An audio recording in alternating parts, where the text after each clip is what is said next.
नमस्कार दोस्तों, आपका स्वागत है हमारे YouTube चैनल GRV न्यूज़ में। जैसा कि आप सभी लोग जानते हैं कि इस चैनल पर देश दुनिया की 10 बड़ी और महत्वपूर्ण खबरों की अपडेट सबसे पहले आती है। इसी के साथ चलते हैं सबसे पहली बड़ी खबर की ओर।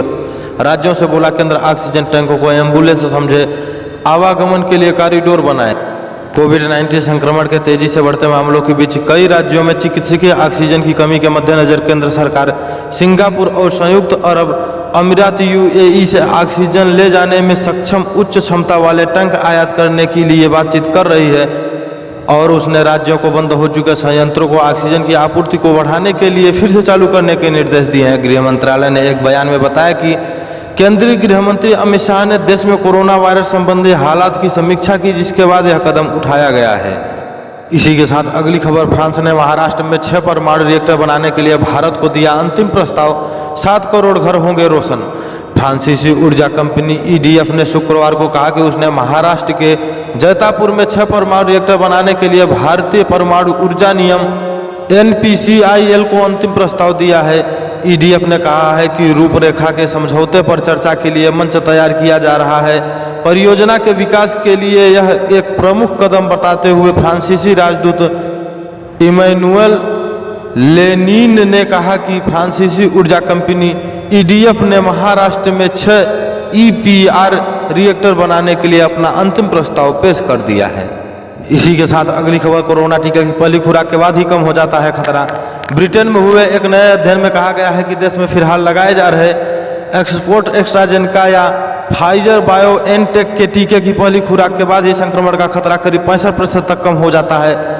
एक्सपोर्ट विश्वविद्यालय और office of national statistics ONS द्वारा किए गए 2 अध्ययन हालांकि अभी तक प्रकाशित नहीं हुए हैं, लेकिन दोनों ने अपने अध्ययन में पाया है कि 2 में से एक भी टीका युवाओं, बुजुर्गों और स्वस्थ लोगों में संक्रमण के काफी खतरे को कम किया है। टीकों की 2 खुराक लगती है, पहली खुराक के 28 दिन बाद दूसरी खुराक दी जाती है। इसी के साथ अगली खबर, बिहार सरकार का बड़ा फैसला, पटना के अस्पताल में कोरोना मरीजों का मुफ्त होगा इलाज। बिहार में कोरोना संक्रमण की रफ्तार कम होने का नाम नहीं ले रही है। वहीं कई अस्पतालों में अव्यवस्था को लेकर मरीजों ने नाराजगी जाहिर की है। इसी बीच मुख्यमंत्री नीतीश कुमार ने पटना के इंदिरा गांधी आयुर्विज्ञान संस्थान IGIMS में कोरोना मरीजों का मुफ्त इलाज करने का ऐलान किया है। इसकी जानकारी उन्होंने खुद ट्वीट करके दी।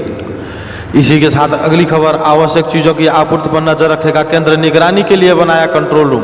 उद्योग एवं आंतरिक व्यापार संवर्धन विभाग DPIIT ने कोविड-19 महामारी के इस दौर में आवश्यक चीजों की आंतरिक विनिर्माण, आपूर्ति और पहुंचाने की सुविधा पर निगाह रखने के लिए एक नियंत्रण कक्ष स्थापित कर रहा है। विभाग ने शुक्रवार को जारी एक विज्ञप्ति में कहा है कि जो कंपनी माल के परिवहन और वितरण या संस्थानों की व्यवस्था करने में कठिनाई का सामना कर रही हैं, वे नियंत्रण कक्ष के नंबर 01123062383 पर या 23062975 पर अधिकारियों से संपर्क कर सकते हैं। के साथ अगली खबर, उत्तराखंड जोशीमठ में भारत और चीन सीमा को जोड़ने वाली सड़क पर टूटा ग्लेशियर।